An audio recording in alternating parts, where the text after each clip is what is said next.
welcome to Backseat Confessions Podcast. Slide into the backseat as we listen to mostly anonymous strangers tell us stories from their lives. I'm a rideshare driver in Atlanta, and the people getting in my car have absolutely no idea I'm going to ask them to share.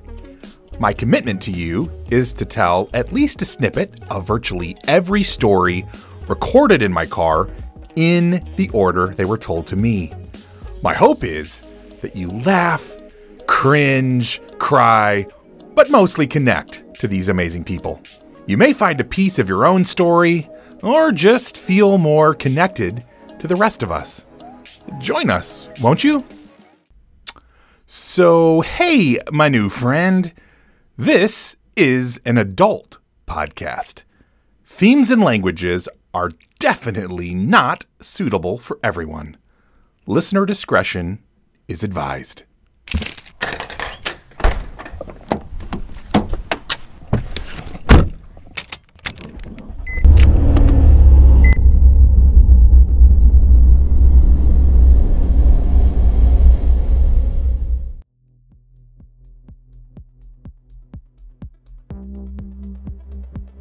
Hello, my good people, and welcome to another action-packed adventure on this episode of Backseat Confessions Pod.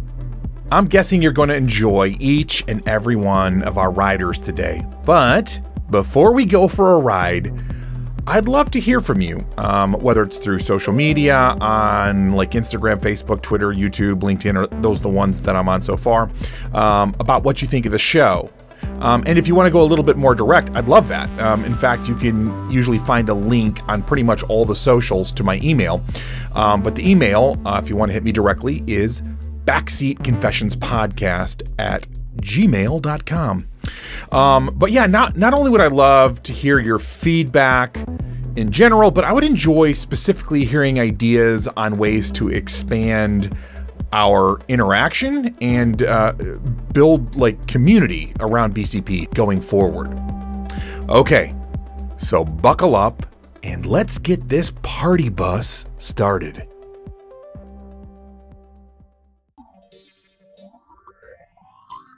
Our first rider today tells a story that honestly is hard for me to wrap my head around when I'm comparing it to my own lived experience in a relatively stable country. Her story reminds me that I have so much to be grateful for. That we really, as Americans, with all of our complaints and problems, that we do have so much to be grateful for. At least for now, we live in a place where the government isn't harassing most of us all the time, and where there is access to plenty of food, and where public utilities are a constant unless there's some kind of major event or whatever. We all learn more in some respects from people that just have different backgrounds from us. And I think we can learn a lot from listening to immigrants. Story number 42. Monday, November 23rd, 2020, 2:46 p.m.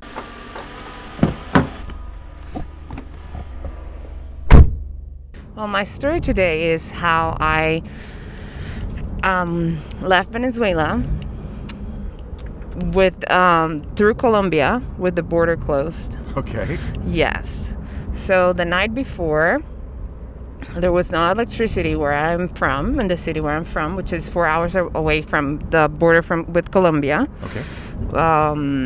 And at 4 a.m, I left. I slept that night with my mom because, you know, I didn't know what was going to happen. The uncertainty is there. Mm-hmm. And then I left with my uncle and our driver, a trusted driver from ever for years.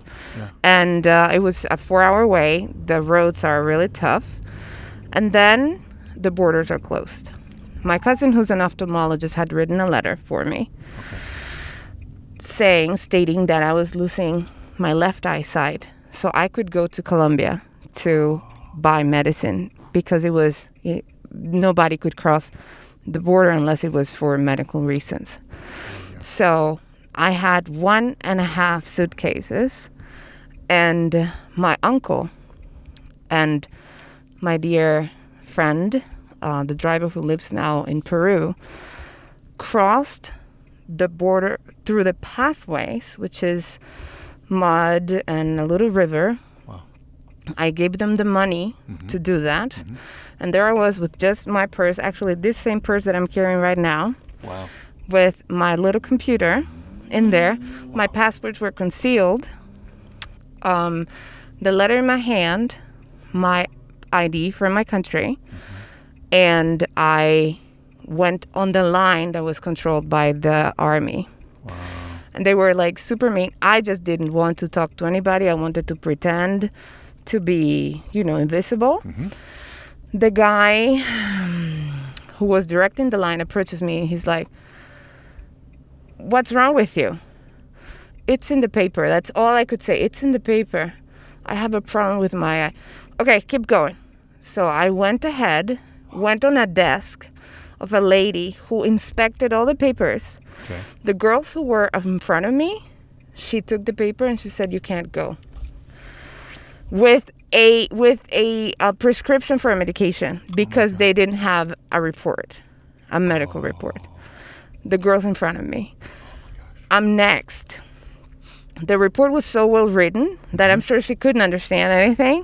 She said, "What is wrong with you?" And I said, "I'm losing the sight from my left eye and I really need the drops and the other medication that's in there."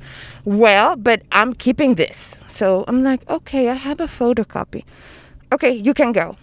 Wow. I started walking. My heart was pounding so hard because as we crossed, the bridge was blocked by containers, those like huge containers. And there were more like officers. Wow. So I was really scared because they kept asking people for IDs and what were they going to do. Luckily, a lady was trying to come from the other side to this side, from Colombia to Venezuela, with food, and they all kind of jumped on her, telling her that she couldn't bring that in. Wow. So I took the moment and I took the chance and started walking really fast. Wow. So they were literally like, there was a distraction and you There saw was a distraction. I saw the moment. I seized it. And when I started seeing the Colombian officers on the other side, I started walking fast, but I didn't want to run. Right. So when I walked and walked and walked, I heard a hey back there, but I didn't think it would be me. I'm like, and if it was, I'm not turning around. Right. I kept walking. As soon as I passed they don't ask you for ID or anything. They would just let you pass because there were agreements. So I just crossed the bridge, and I see the taxi driver from Colombia who's waiting for me. And I started crying. Oh my gosh. And I felt free. I had the last thing that had happened the month before, where we were 5 days without electricity or water. Wow. And you ask, how did you survive? Well, poo-pourri helps. I had taken, that from the States last December because I had been here on vacation. Yep. And it was the toughest thing. I ate, we prepared meat and some beef. And we had it out where I'm from. It's the weather is cool, like here, like right now, all year round. So we had it out for like 3 days. By day 3, it wasn't that good, but that's all we had to eat. And so as soon as I arrived to Colombia, I felt free. Yeah. Wow. And then were you okay once you got to Colombia, or did they hassle you? What's that No, like? in Colombia, everything felt so normal. Wow. Okay. The sense of normality, you lose it. You lose the sense of normality. You lose that things work normally, that there are not people harassing you, that the government is not harassing you, oppressing you. So they just helped us. I actually in the books never left Venezuela because the border was closed. Colombia was accepting Venezuelans' passports without an exit from Venezuela as long as we had like a different ticket or a destination. Mm-hmm. So they stamped my my entry into Colombia. Yeah. And so that was the move, the passport movement. Like I have the stamp from the entry from Colombia and then the exit in Bogota. Yeah. And then when I came into this country, like I cried so much when the lady said, welcome to the United States. I cried so much. I can't even imagine. I literally Yes, I cried so much. And I'm so grateful that you made it. And I'm so grateful you get to be in my car today. I am so grateful to be here, and I'm so grateful for you and for all the stories that you share. And thank you for sharing my... Thank you for telling your story, Mika. You're amazing. Thank you.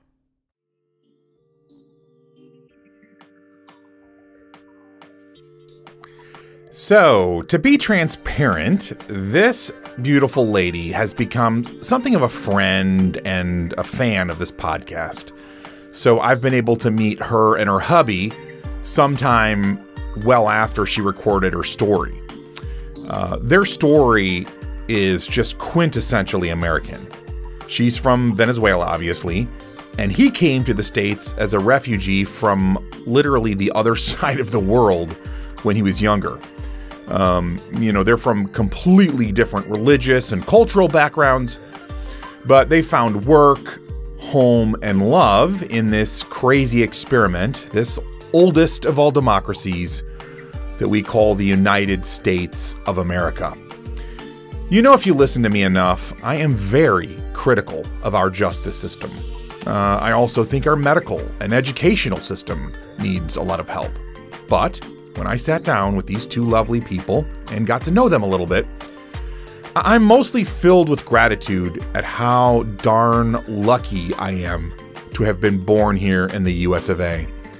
They literally gushed about how wonderful it is to be here because they know how bad it is in other places in the world, including where they came from.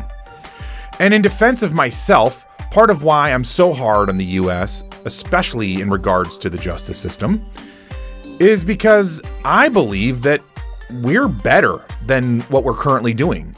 And honestly, I do believe in the promise or notion or whatever it is that you want to call it that is the American idea and ideal.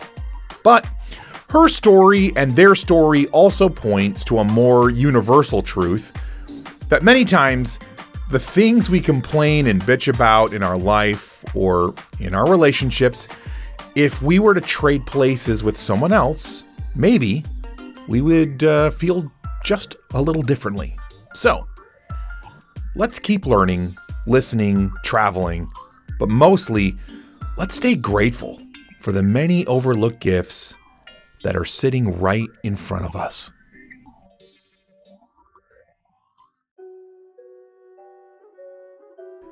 This young lady tells a story of how one guy committing an act of violence on a female friend led to some craziness. Also, I learned when my youngest son was playing football that certain high schools have some real animosity towards each other that, if not managed well, can turn into full-on chaos. Story number 43. Monday, November 23rd, 2020, 5:50 p.m.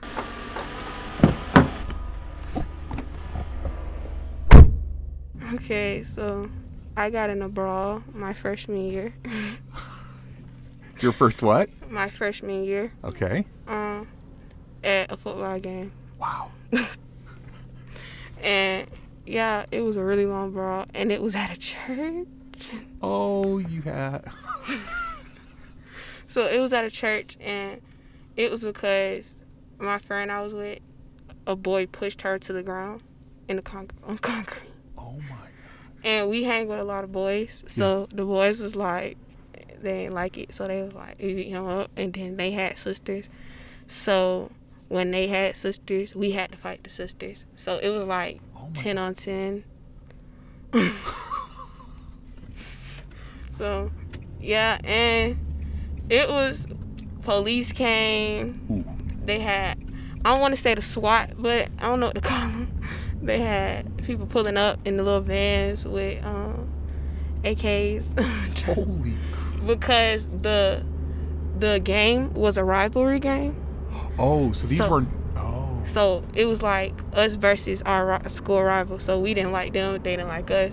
So not only was I fighting, but multiple fights were happening. So it was a lot going on. So people were getting arrested. Somebody jumped on top of a car trying to get to me. She split her forehead open.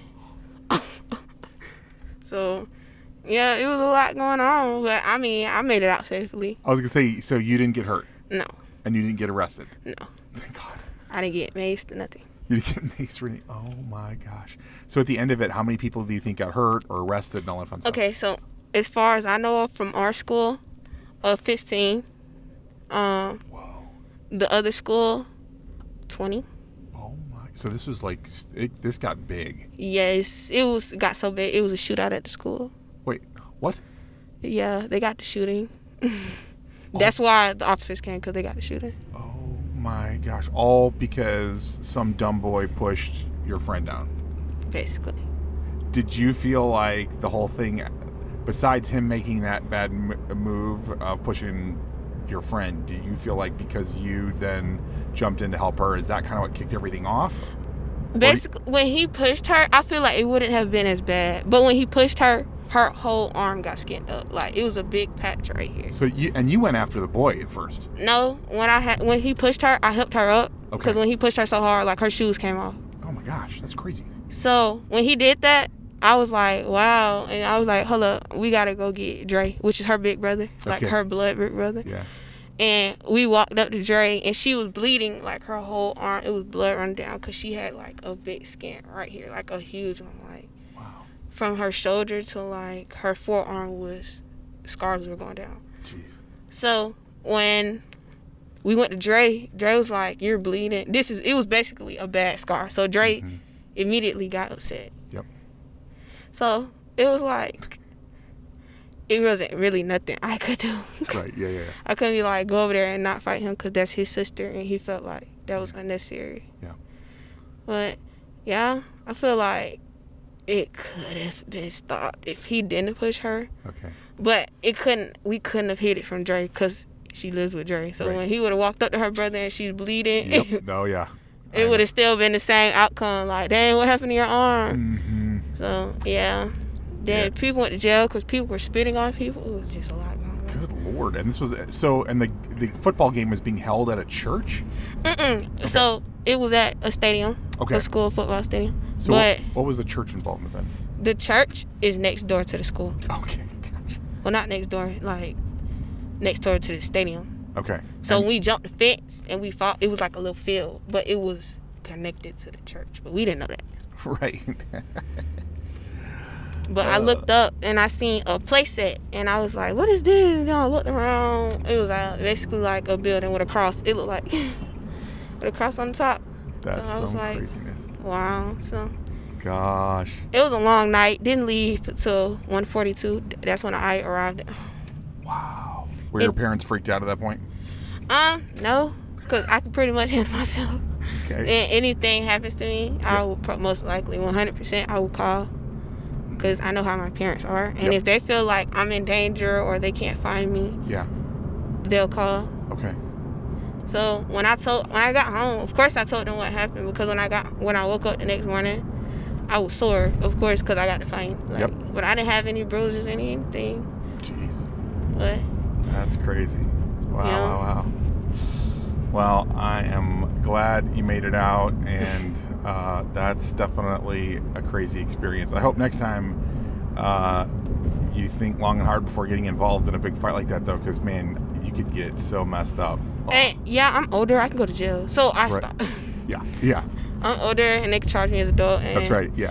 I talked to a police officer when I went to a game last week, and she was like, how old are you? I told her my age. Yeah. And she was like, let me have a talk with you. She was like, you don't want to go to jail. No. She was like, it's dirty in there. Yes, it's nasty. She was like, it's girls get their periods, and they have to apply for pads. Won't get pads for 2 weeks. So your period will be gone by then. Right. Yeah. So you'll just be bleeding. Yep. And that's why she was like, it smells bad. Oof. She was like, I took a boy in there for his driver's license had just expired like the day before. Yeah. That boy, she was like, that boy died because a man thought he stole his honey bun. She was like, you don't want to go to jail. She was like, stay out here. She was like, you're pretty. Yep. She was like, you'll go to jail and you'll die just because you're pretty. Wow. And I was like, wow. And you're smart too, so it's like you've got so much going for you. Jail is such a waste of human intellect, and yeah, it's a terrible, terrible place to put people. So. Yeah, because I have scholarship. Okay. Oh yeah, where are you going? I don't know. You can't say. Okay, don't say. I don't know. Okay. All right. No, it's all good. Wow. Well, I just hope and pray, believe that you're going to go to college. You're going to make so much out of your life, and you're not going to get caught up in craziness like that again. But at least you have a great story, right? Mm-hmm. It was a life. It was something to live. Right. For sure. Yep. Got to have a few good stories in there. You know, you don't want to go out completely unscathed out of life.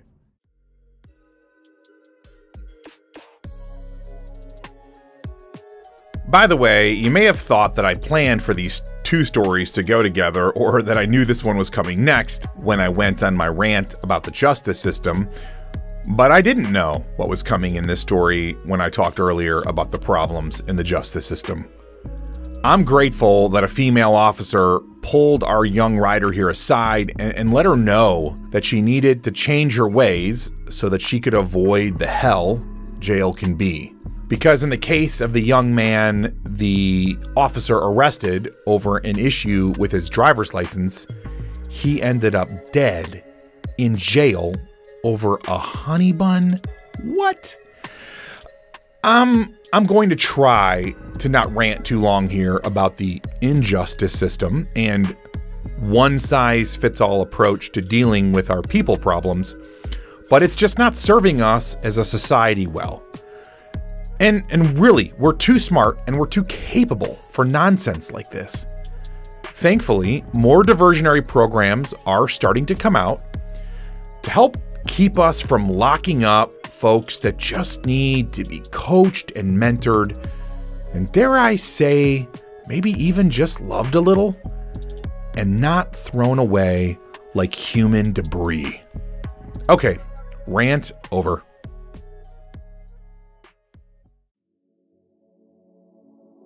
This next story is about desire and attraction surprising us while we're working on the job and interacting with customers. The public slogan, "Where shopping is a pleasure," might just have a different ring to it after you hear this tale. Oh, and hey honey, I need to make a quick trip to the grocery store and get some raisins. Story number 44. Tuesday, November 24th, 2020, 6:35 p.m.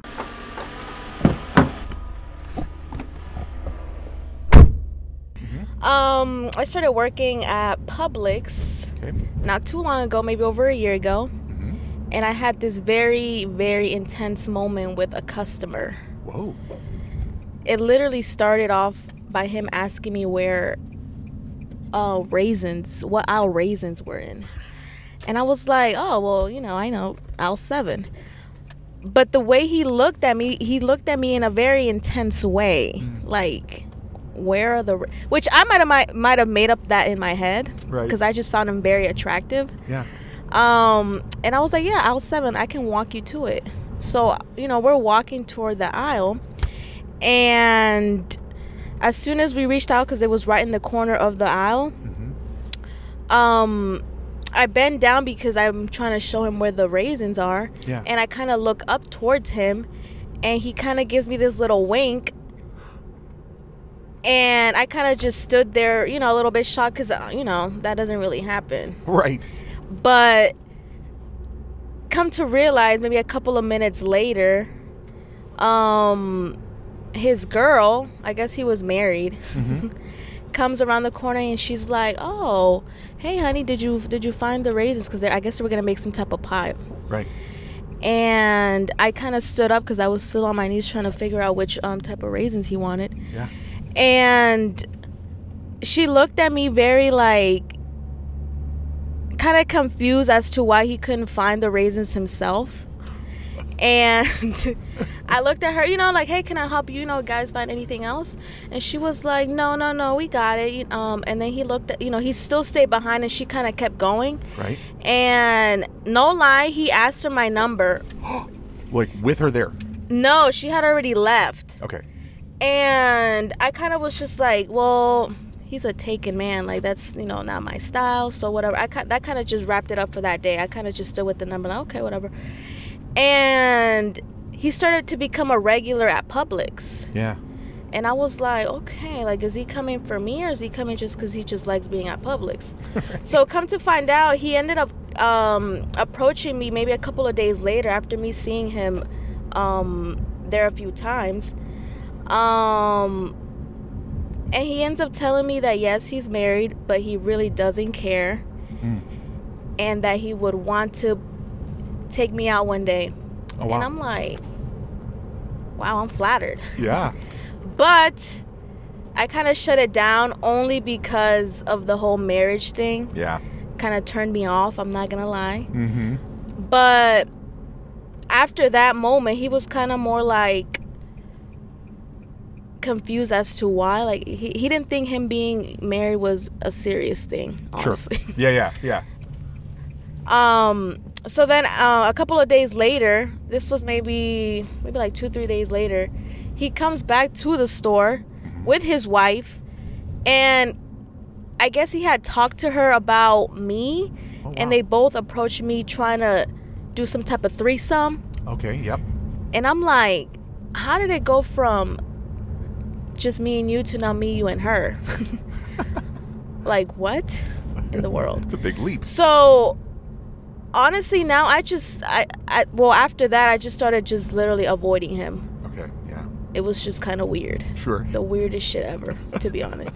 But don't get me wrong, he was a fine looking guy. Wow. If he hadn't been married, and you definitely, honestly, I would have for sure given him a shot.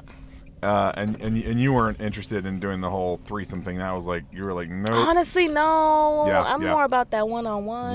The one-on-one. Yeah, you're a traditional girl. That's and awesome. plus, I didn't find her attractive like that.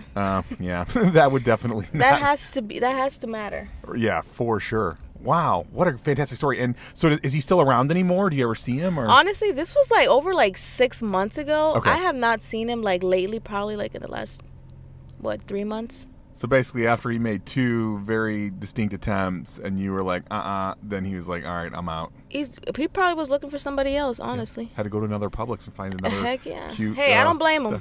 stuff. Do what you gotta do.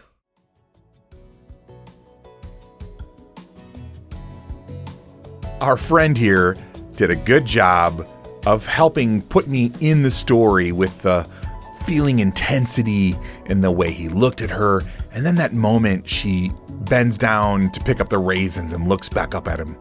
Pretty steamy stuff, I'd say.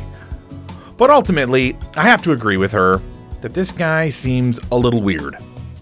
Not trying to judge about being married and looking for something between a side chick and a threesome, but for goodness sakes, if you're going to spring all of that on some unsuspecting person, maybe just find a smoother way to sort of give your pitch. I don't know. Just a thought.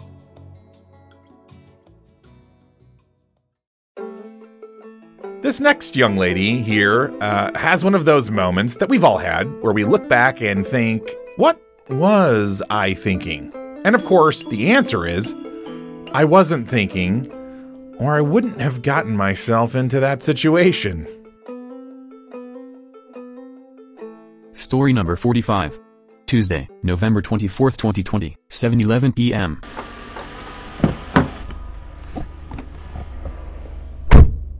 So I have two sisters. I'm the third one. Okay. And it was one of them's birthday, the middle one. Yeah. So we went to a concert for her birthday, and it was like a really last minute thing. So we went to dinner for like her birthday, and then we got tickets to like this last minute thing. Yeah. And then so the concert turned out to be really terrible.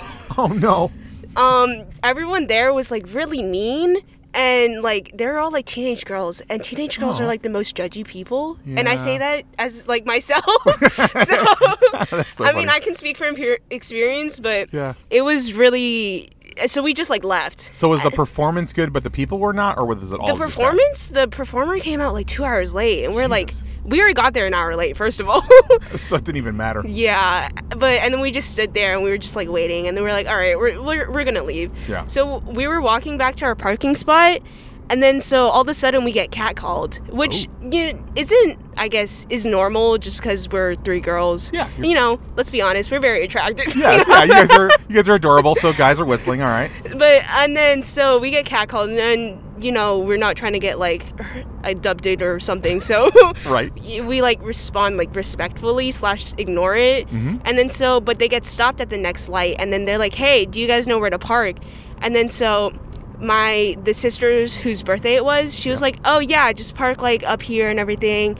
And he's like, hey, can you show us? And she's like, yeah. She's a little naive. Yeah. Oh, no. She's the older one too. Oh. And then so he was like, okay, yeah, you guys can come on in then. And then so we ended up getting into his car. Oh, ow. Yeah. Ow. But ow. We got into his car, and then there were like two other people there. There's one in the passenger seat, another dude in the back. And then she was like, guys, don't try anything. I have pepper spray. And he was like, no, you don't try anything. I have a gun. Oh. And then, which is why I was like, this story is like so crazy. It's like, it's probably not the safest to tell, but I think it's really funny just because like looking back on it now. Yeah. But yeah, and then we were like, oh my God, what are we going to do? But he actually turned out to be like one of the nicest people we've ever met. Right, yeah. And then, we got to our parking spot safely, and then he parked next to us and everything. And then, it was actually pretty uneventful after that. But well, you had that moment where like this could go really sideways. Well, I'm glad that the guy with the gun just turned out to be a regular nice guy, because obviously a large portion of Americans have guns or concealed weapons or whatever, and it was just really unexpected. And you definitely don't want to be in a stranger's car, all girls versus all guys, and definitely it was scary. I would be terrified if you were my child. I'd be like, no. But anyway, that was my crazy story.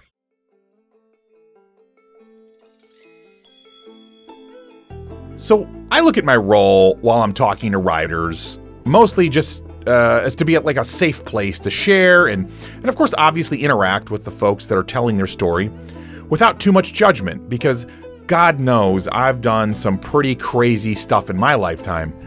But being a dad and having a daughter that is a young adult, I can't help but sometimes have a heart-stopping moment when I hear a story like this, because I'm imagining if I was her dad and if something had gone terribly wrong, just how devastating that would be. But thank God, nothing bad happened, and the stranger with the truck was a cool guy. Way to go, dude.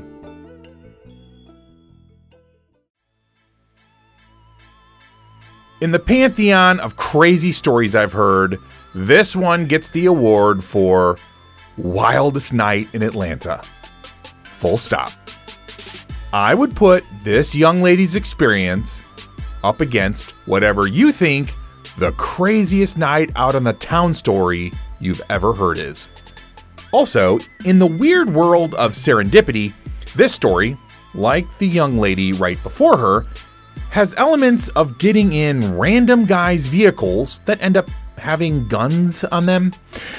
In this particular case, though, that is probably not the wildest part of the story. Okay, strap in, ladies and gentlemen, because in the next 5.5 minutes, approximately, you're in for a night that really should be made into a movie. And by the way, don't mess with a little person's girlfriend when she has a can of pepper spray on her little personhood. It could get messy. Story number 46. Tuesday, November 24th, 2020, 8:46 p.m.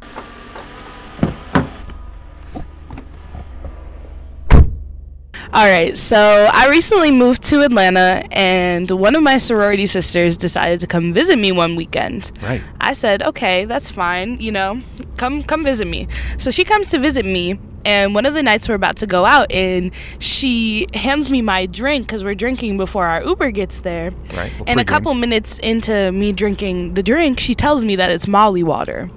And so... Wait. At this point, she proceeds. She's like, "Yeah, like there's Molly in that E." I was like, "Oh, okay. Well, all right. I guess we're going on a trip tonight." Right. So we walk out the house, and I turn around and realize, oh, I left my keys inside. The door is locked.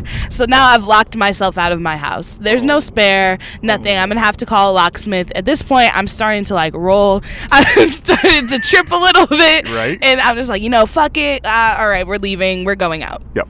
So. The first location we go to, we end up going into the club with Boosie. I don't know if you know who that is. Mm-hmm. So we go into the club with him. Yep.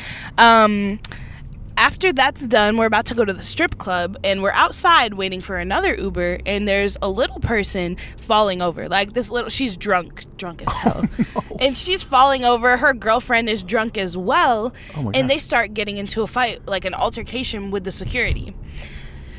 So then the cops pull up. The little person proceeds to pepper spray the cop.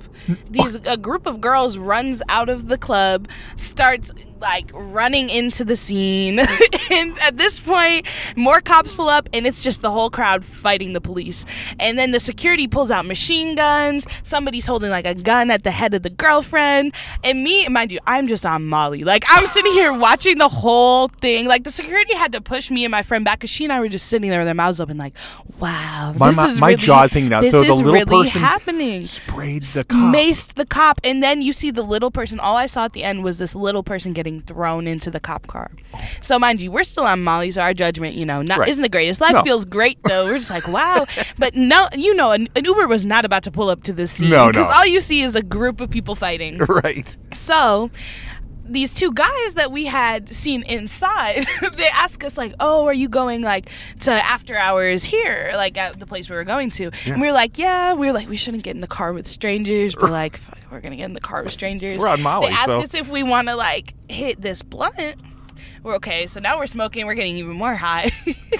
And at this point, we get to the strip club. We're at Magic City, as I'm sure you've heard of. Oh yeah, of course. We walk into Magic City. A security guard starts flirting with my friend. We've proceeded to like ditch the guys we got there with. Right.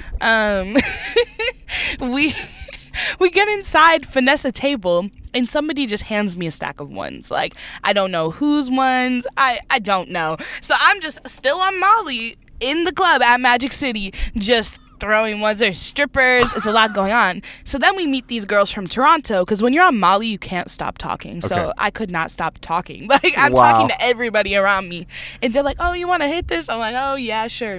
Why do I hit the blunt and it was dipped in codeine? At this point, this is where it starts to get blurry. And so My after that, the homegirl once again accepts a ride from a stranger. So at this point, we're in the car with another stranger. Yeah. We stop at a red light, and we see a car like slowly pulling up on his car on the left side.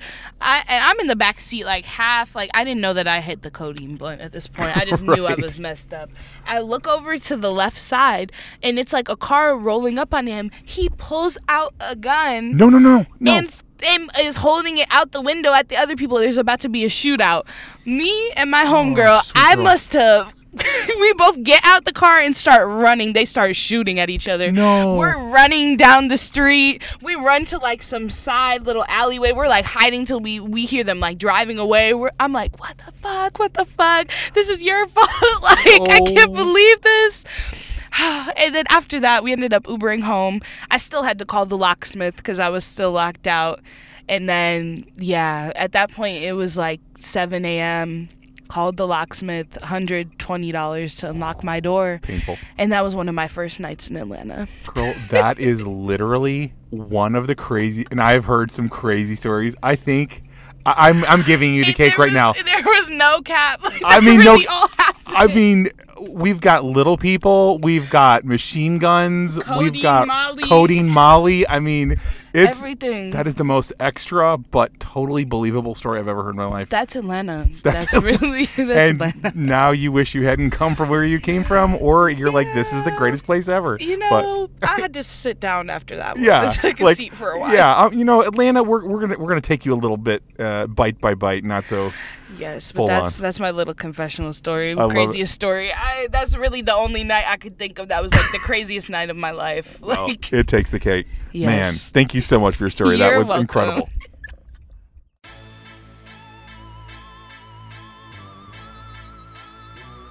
See, I told you. The riders in BCP deliver. I mean, come on. There's a little something for everyone here. Besides experiencing the world through Molly, codeine, weed, and alcohol, simultaneously, might I add, we have fights between cops and little people, crowds and security with automatic weapons. We have famous Atlanta strip clubs and rappers. We have large amounts of cash mysteriously appearing in our new friend's hand to throw around as one does in a strip club. We have multiple rides in strange guys' cars, and a good old-fashioned Atlanta shootout between dudes with too much car and not enough sense. And it all ends up with coming home the way you want to, right? After a really good night, by having to spend $120 just to get yourself back into the peace and safety of your own place, because you locked yourself out of the house on the way out to the night of your life.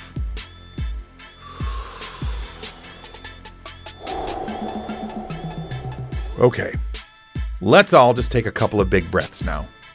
First of all, you may have noticed that all of our stories today came from the ladies. Goes to show you that adventure is not just for those of us on the more dude side of the scale. From escaping a crumbling country where your life is literally on the line, to rolling hard on Molly through the wildest night of your party life, these beautiful ladies inspire me not to live small. I mean, not to be a Donnie Downer here, but truly, everyone is going to die at some point. I mean, you're terminal from the moment you take your first breath here on this wild, wonderful ride we call life. So, while most of the time we should use our heads and make good choices, sometimes you just have to take a risk and walk on the wild side. You may be escaping a life that has become a prison, or you may be moving across the country to start a new adventure. But whatever your situation, when the moment is right, my friend, take that leap. There's a sign in my office that I really love, and it reminds me, and I'll leave this here as a close, to live a good story.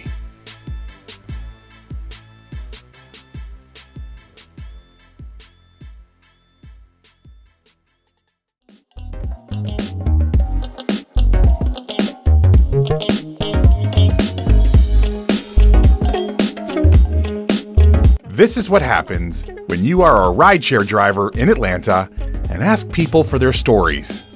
These weren't handpicked people with great stories. They just happened to get in my car and be gracious enough to share with all of us. And who knows, maybe someday you'll be in Atlanta and need to grab a rideshare and end up telling the rest of us the next great story on BCP. I'd actually encourage you to, every so often, just ask a stranger to share a story from their life. You never know what you might learn. I believe that our stories are powerful. They can make you laugh, cringe, cry, or even get you to think or feel differently. Our stories can truly make this world a little bit better place. So please subscribe, rate, and listen to this podcast and share it with as many adults as possible. It would mean so much to me. First and foremost, I want to thank the incredible writers who trusted me with your stories. You're my heroes. Thanks also to all the people in the background who have believed in this project/dream. All of the music on this podcast was found on pixabay.com, and it was free, which is an amazing gift when you're starting a podcast on a shoestring budget.